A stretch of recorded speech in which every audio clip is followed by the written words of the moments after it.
With a plethora of shapes and sizes, it's no wonder then the natural world has developed some pretty unique ways to reproduce. Welcome to Earth Unplugged and the unbelievable world of animal sex. First up, the praying mantis. The female of this species prefers to go it alone when it comes to raising a family, so much so that she'll often eat the poor male alive before he's even finished the act of copulation. There is, though, a method in this seemingly sexual madness. Once coupled and intercourse has commenced, the cannibalistic female will begin to devour her mate. Eating his head first, she'll chew through nerve endings located at the base of his brain. But there is good reason for this. Whilst his brain controls his inhibitions, in his abdomen there's a ganglion, that's a nerve cell cluster, which controls his motions of copulation. That's basically the thrusting. So with those nerve endings severed and all inhibitions lost, the ganglion goes into hyperdrive and the doomed male now undergoes a series of involuntary sexual spasms. That's a bit more thrusting.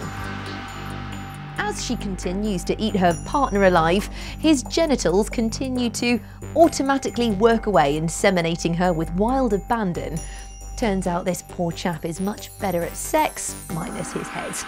Now, we've all heard that it's not size that matters, it's what you do with it.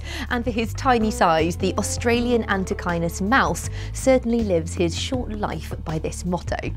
For 2 to 3 weeks each August, and a virgin up until this point, this Lothario goes at it non-stop, mating with as many females as he can. But with all of this action and not enough time to eat during his sexual marathon, his tiny body begins to fail. With hormones coursing through his body due to a ramped up libido, his fur begins to fall out, and with all this copulating, he exhausts himself.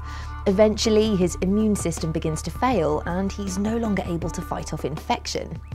Soon, the frenzied mating is over, and just as he's about to celebrate his first birthday, the antechinus mouse is dead, along with every other male in the area.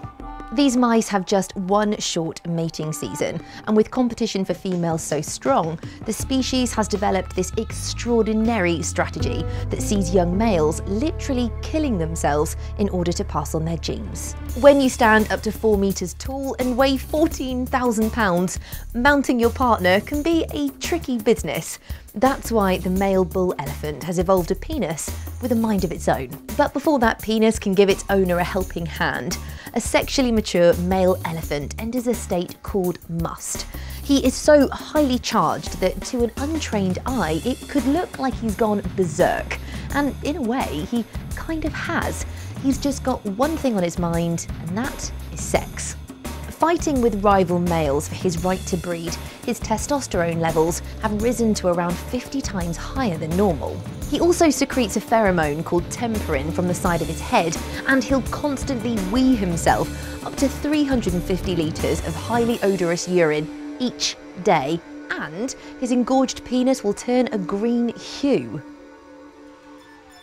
All these periodical changes tell the other males and females that he's the man. Once the female is in season to breed, it's now that his 1.5 metre long prehensile penis comes into action. With its own natural searching response, it locates the female's vagina for him, and with so much bulk on top, it's no wonder he needs a helping hand. With elephants too big and heavy to do any thrusting themselves, the penis takes over and does all of the hard work itself. And after a grand total of 45 seconds, the elephant's job is done. Or at least, the elephant's penis's job is done. Bonobo chimpanzees are one of the few animals that indulge in sex for fun, so much so that their whole society is based around it, using sex to resolve arguments and maintain bonds. And they don't care whether it's girl and boy, girl and girl. These social sexual interactions have little gender and relationship restriction. After an argument or simply during an excitement, girls will rub their clitorises together, boys will rub their penises together in an act known as penis fencing. Pretty much anything with anyone goes. Primatologists tell us that for these guys, it's simple. More sex equals less violence. So whilst their cousins, the common chimps, use violence to get sex, the bonobos use sex to to avoid violence.